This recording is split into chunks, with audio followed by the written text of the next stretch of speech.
গল্পভেলায় আজকে আপনাদের শোনাবো শ্রী ময়ূক চৌধুরীর লেখা গল্পের চেয়েও ভয়ঙ্কর।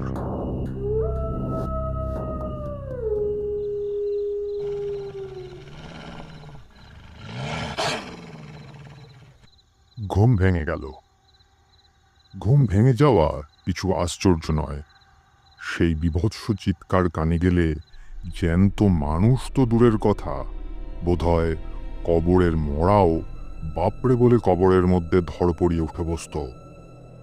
ঘুমের ঘোর তখনও চোখ থেকে কাটেনি। আমার স্তম্ভিত দৃষ্টির সম্মুখে ফুটে উঠল এক ভয়ঙ্কর দৃশ্য। ভালো করে চোখ মুছে চাইলুম, না, দুঃস্বপ্ন নয়। নিশ্চিত মৃত্যুর পরোয়ানা নিয়ে আমাদের সামনে এসে দাঁড়িয়েছে অনেকগুলি চতুষ্পদ জীব। তাদের রোমশ দেহের সাদা সাদা চামড়ার উপর নাচছে অগ্নিকুণ্ডর রক্তিম আলোকধারা। জ্বলন্ত কয়লার মতো চোখে চোখে জ্বলছে ক্ষুদিত হিংসার নিষ্ঠুর প্রতিচ্ছবি। কাফাতো হাতের বর্ষা বাগিয়ে ধরে একটু ঝুঁকে দাঁড়ালো।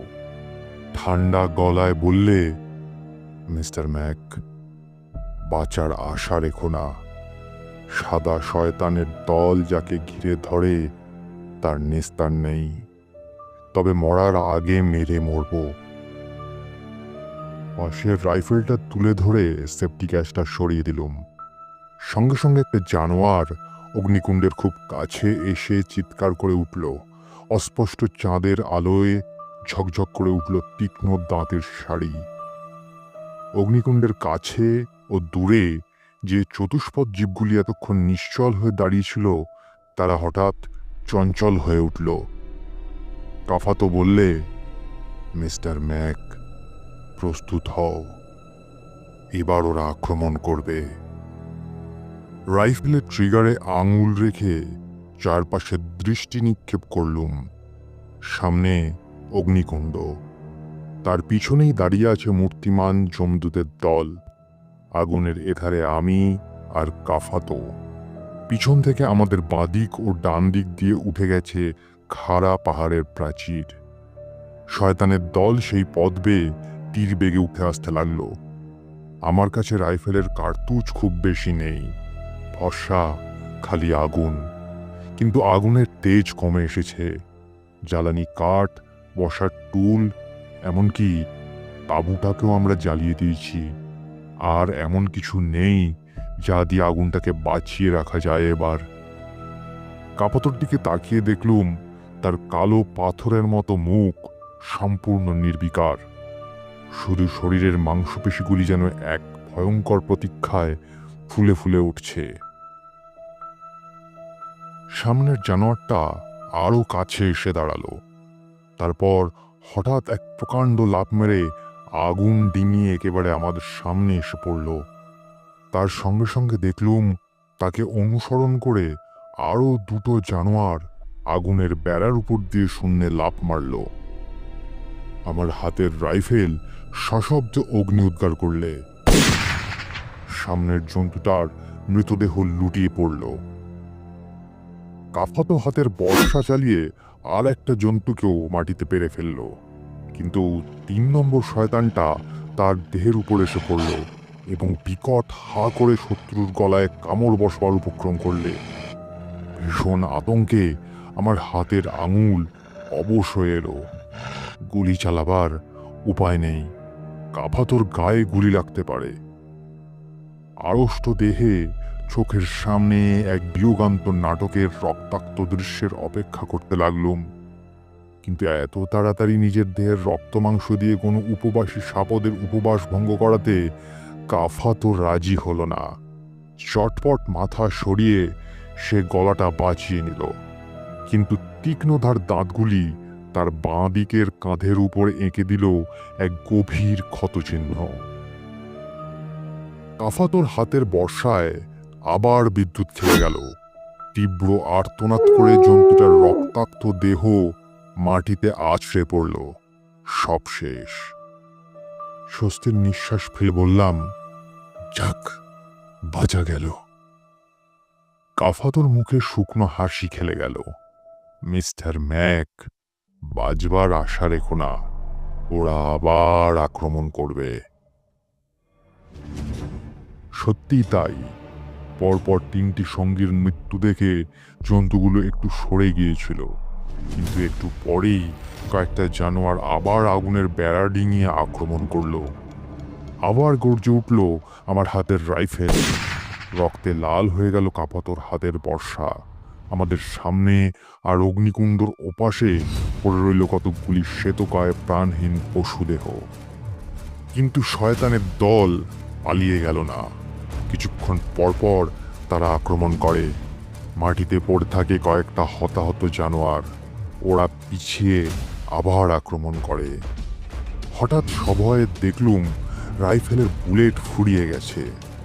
অকেজো জিনিসটা ছুঁড়ে ফেলে দিয়ে কোমরের রিভলভারটা টেনে নিলুম। মাত্র 6টি বুলেট তাতে ভরা আছে, সঙ্গে আর কার্তুজ নেই। কাফাতোর নিরস কণ্ঠ শুনতে পেলুম, মিস্টার ম্যাক, ওরা আবার আসছে।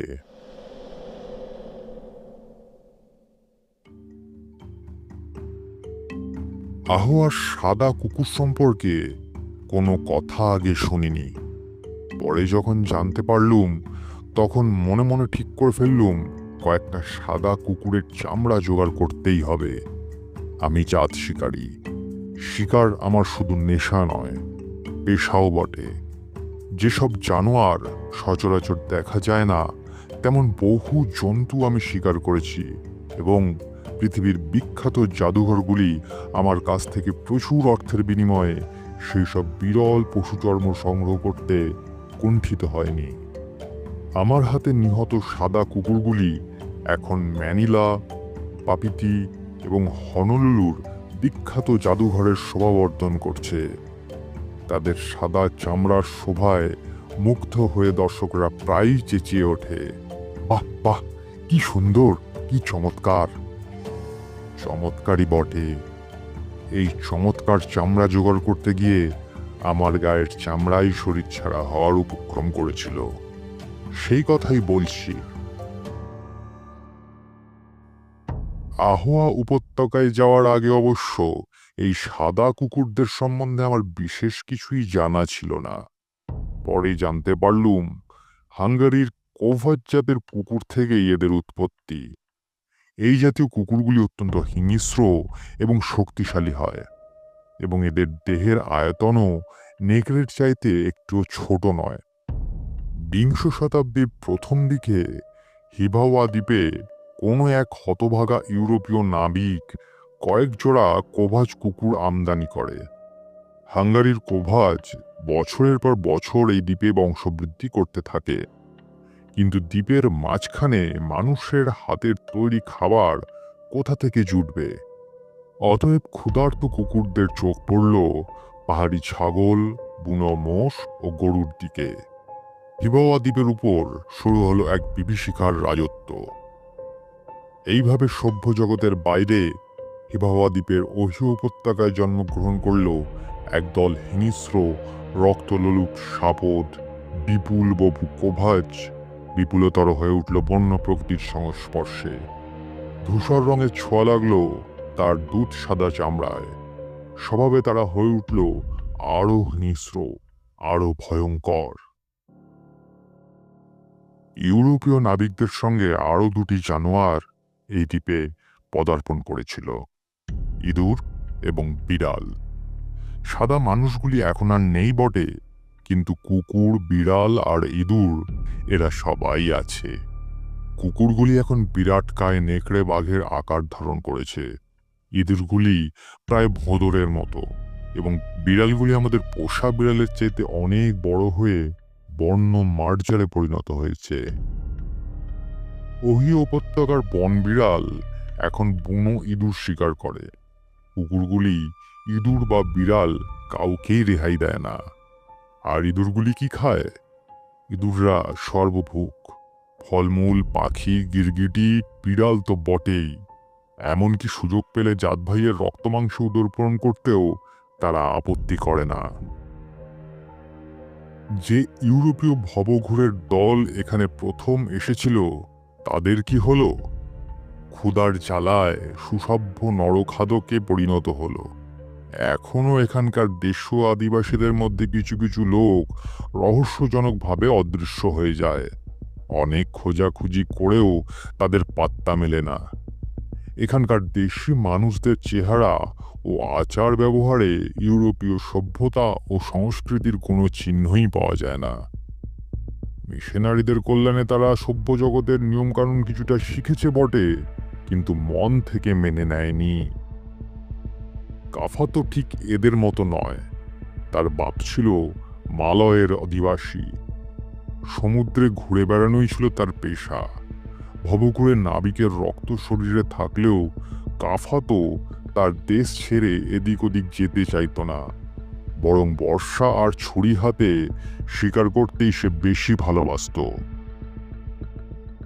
শিকারের হাত তার চমৎকার। কাফাতোর বয়স প্রায় ৩৫ হয়েছিল, কিন্তু তার বেতের মতো পাকানো ছোট শরীরটা বয়সের ভারে একটুও কাবু হয়নি। রক্তারক্তি আর হানাহানিতে তার বড় আনন্দ। তাকে ঠিক শিকারী না বলে খুঙে বললেই সঠিক আখ্যা দেওয়া হয়। হিবাওয়া দ্বীপে যেদিন এসে নামলাম সেদিনই কাফাতোর সঙ্গে আমার পরিচয় হলো। আমার উদ্দেশ্য জানতে পেরে সে ৩২ পাটি দাঁত পার করে হেসে ফেলল। তুমি বুঝি কুকুরের মাংস খুব পছন্দ করো? মাংস নয়, শুধু চামড়ার জন্য মানুষ এমন বিপদের ঝুঁকি নিতে পারে এ কথা কাফাতোর কাছে অবিশ্বাস্য। তবু যখন অনেক কষ্টে তাকে বোঝাতে পারলাম যে কুকুরের মাংস খাওয়ার লোভ আমার নেই, তখন সে গম্ভীরভাবে বললে, ঠিক আছে, চামড়া তোমার, মাংস আমার, তবে সাদা কুকুরের মাংসের রোস্ট যদি খাও তাহলে জীবনে ভুলতে পারবে না। শিকারের অনুমতি নিতে আমার অনেক ঝঞ্ঝাট পোহাতে হয়েছিল। হিবাওয়া দ্বীপটা ফরাসিরা শাসন করে, আর ফরাসিদের মতো সন্দেহপ্রবণ জাত দুনিয়ায় নেই। অনেক হাঙ্গামা হজ্জুত করার পরে কর্তৃপক্ষ আমাকে দয়া করে ২ সপ্তাহ সময় দিলেন। তার মধ্যে আমার কাজ শেষ করে বিদায় নিতে হবে। এত অল্প সময়ের মধ্যে এক অজানা দ্বীপের অপরিচিত পরিবেশের মধ্যে কাজ শেষ করতে পারবো কিনা এই কথা ভেবে দস্তুর মতো ঘাবড়ে গিয়েছিলাম। এমন সময় হঠাৎ কাফাতোর সঙ্গে আলাপ হওয়ায় স্বস্তি বোধ করলুম। পারিশ্রমিকের ব্যাপারে কাফাতো খুব উদার। কুকুরের মাংসের মতো লোভনীয় খাদ্যে আমি কোনো ভাগ বসাবো না, এতেই সে খুশি। চামড়ার মতো অখাদ্য জিনিস নিয়ে তার কি লাভ? চামড়া তোমার, মাংস আমার, এই তার শর্ত। শর্তটা আমাদের দুজনেরই খুব ভালো লাগলো। সন্ধ্যার ধূসর জবনিকাকে লুপ্ত করে নেমে এলো রাত্রির অন্ধকার। ক্যাম্পের সামনে আগুন জ্বালিয়ে আমি চোখ বুজে শুয়ে পড়লুম। ঠিক হলো, প্রথম রাত আমি নিদ্রা সুখ উপভোগ করব, আর কাফাতো পাহারা দেবে। বাকি রাতটা কাফাতোকে ঘুমোবার সুযোগ দিয়ে আমি জেগে থাকব। ক্লান্ত শরীরে ভরপেট খাওয়ার পরে চোখ বুঝতেই ঘুম এসে গেল। একটা বীভৎস চিৎকারে ঘুম ভেঙে গেল। জেগে উঠে যে দৃশ্য চোখে পড়ল তা আগেই বলেছি। হ্যাঁ, ওরা আসছে, আসবেই। এখনই তীক্ষ্ণ দাঁতের আঘাতে টুকরো হয়ে যাবে আমাদের শরীর দুটো। নিশ্চিত মৃত্যু করাল ফাঁদ মেলে ছুটে আসছে, ঘিরে ধরছে আমাদের। এই ভয়ঙ্কর মরণ ফাঁদ থেকে আমাদের নিস্তার নেই। কিন্তু আমি এখনো আশা ছাড়িনি। একটা উপায় আছে, শেষ উপায়। হাতের রিভলভার উঁচিয়ে ধরে উপরি উপরি ৬ বার গুলি ছুড়লাম। ৪-৪টে কুকুর মাটির উপর লুটিয়ে পড়ে মৃত্যু যন্ত্রণায় ছটফট করতে লাগলো। বাকি জন্তুগুলো আবার দূরে দূরে ছড়িয়ে পড়ল। ফাঁকা রিভলভারটা ফেলে দিয়ে কেরোসিনের বোতল আর টিনটা তুলে নিলুম। চিৎকার করে বললাম, কাফাতো, খাড়া পাহাড়ের গা বেয়ে উপরে উঠে যাও, আমি পিছনে আসছি। শুনেছিলাম এই কুকুরগুলির দৃষ্টিশক্তি অতিশয় দুর্বল। এরা নির্ভর করে ঘ্রাণ শক্তি ও শ্রবণ শক্তির উপর। জ্বলন্ত আগুনের প্রখর আভা এবং রাইফেল ও রিভলভারের অগ্নিবৃষ্টি এদের চোখ ধাঁধিয়ে দিয়েছিল। কাজেই অন্ধকারের আড়াল দিয়ে আমরা যে পাহাড় বেয়ে উঠতে শুরু করেছি এটা তারা বুঝতেই পারেনি। কিন্তু তাদের চোখকে ফাঁকি দিলেও কানকে ফাঁকি দিতে পারলাম না।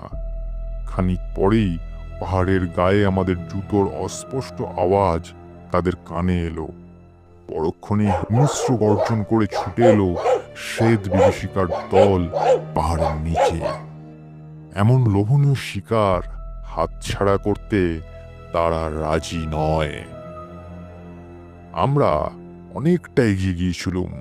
কুকুরগুলি যখন পাহাড়ের নিচে, আমি আর কাফাতো তখন অন্তত 50 ফিট উপরে উঠে গেছি। উঁচু নিচু পাথরের মধ্য দিয়ে সরু একটা পথ উঠে গেছে উপর দিকে। পাহাড়ে উঠতে হলে ওই একটি রাস্তা ছাড়া অন্য পথ নেই। শয়তানের দল সেই পথ বেয়ে তীর বেগে উঠে আসতে লাগলো। নিজেদের মধ্যে ধাক্কাধাক্কি করে কয়েকটা কুকুর ছিটকে পড়ল নিচে। আমি কাফাতোকে ইঙ্গিত করলুম। সে সামনের কুকুরটাকে বর্শা দিয়ে চেপে ধরল পাহাড়ের গায়ে। কুকুরটার সমস্ত দেহের উপর এক বোতল কেরোসিন ঢেলে দিয়ে আমি একটা দেশলাই কাঠি জ্বালিয়ে ফেলে দিলুম। বিকট চিৎকার করে জন্তুটা পাহাড়ের উপর দিয়ে গড়াতে গড়াতে নিচে গিয়ে পড়ল। এইভাবে পরপর 6টা কুকুর উঠে এলো আমাদের সামনে এবং তারা প্রত্যেকেই অগ্নিদেবের জ্বলন্ত আশীর্বাদ শরীরে বহন করে গড়িয়ে পড়ল পাহাড়ের নিচে। অবশিষ্ট কেরোসিন পাহাড়ের সরু পথের উপর ঢেলে একটি জ্বলন্ত দেশলাইয়ের কাঠি ফেলে দিলুম। দাউ দাউ করে আগুন জ্বলে উঠল। সেই তরল অগ্নিস্রোতের উপর দিয়ে উঠে আসার ক্ষমতা কোনো প্রাণীর নেই। আমরা একেবারে পাহাড়ের চূড়ায় উঠে বসে নিচের দিকে দৃষ্টি নিক্ষেপ করলুম। পাহাড়ের আগুন তখন নিভে এসেছে, কিন্তু দূরে অনেক নিচে কতকগুলি আগুনের গোলা ছুটছে, লাফাচ্ছে, গড়াচ্ছে। যে কুকুরগুলির শরীরে আগুন লেগেছে তারা অসহ্য যন্ত্রণায় দাপাদাপি করছে। ধীরে ধীরে আগুন নিভে গেল। বাতাসে ভেসে এলো দগ্ধ রোম ও মাংসের কটুগন্ধ। অস্পষ্ট চাঁদের আলোয় দেখা গেল কয়েকটা সাদা সাদা ভুতুড়ে ছায়া মৃত কুকুরগুলির দেহ নিয়ে টানাটানি করছে। ওহিওর সাদা শয়তান জাত ভাইয়ের মাংস খেতেও আপত্তি করে না। রাত্রি প্রভাত হলো। পাহাড়ের উপর থেকে এতক্ষণ নামতে সাহস হয়নি। দিনের আলোয় যখন ভালো করে দেখলুম আশেপাশে একটুও জ্যান্ত কুকুর নেই, তখন সাবধানে নিচে নেমে এলুম। প্রতি মুহূর্তে ভয় হয়েছে এই বুঝি শয়তানের দল তাড়া করে আসে। কিন্তু ভয়ের কোনো কারণ ছিল না। দিনের আলোয় কুকুরগুলি বিশ্রাম নিতে গেছে। এক রাতের অভিজ্ঞতার ধাক্কা সামলাতে তাদের বেশ খানিকটা সময় যাবে। নিচে নেমে দেখলুম এদিক ওদিক ছড়িয়ে আছে অনেকগুলি কুকুরের মৃতদেহ। কতকগুলি কুকুরের ছিন্ন ভিন্ন দেহ দেখে বুঝলাম তাদের দেহের মাংসে তাদের স্বজাতিরাই উদরপূরণ করেছে। আবার কতকগুলির শরীর আগুনে পুড়ে কালো হয়ে গেছে। তবে কয়েকটা চামড়া একেবারেই অটুট পেয়ে গেলুম। শুধু বুলেট এবং বর্ষার ক্ষতচিহ্ন ছাড়া ওই চামড়াগুলিতে কোনো দাগ পড়েনি। আমি আর কাফাতো কয়েকটা চামড়া ছাড়িয়ে নিয়ে একটা গ্রামে এসে পৌঁছলুম। আমার সমস্ত শরীর তখন ক্লান্তিতে ভেঙে পড়েছে, কিন্তু কাফাতোর বেতের মতো পাকানো দেহে অবসাদের কোনো চিহ্ন নেই। একদল লোক নিয়ে এসে হৈ হৈ করে চলল সেই পাহাড়ের নিচে যেখানে পড়ে আছে কুকুরগুলির মৃতদেহ। কুকুরের মাংসে সেদিন রাতে এক চমৎকার ভোজ হলো।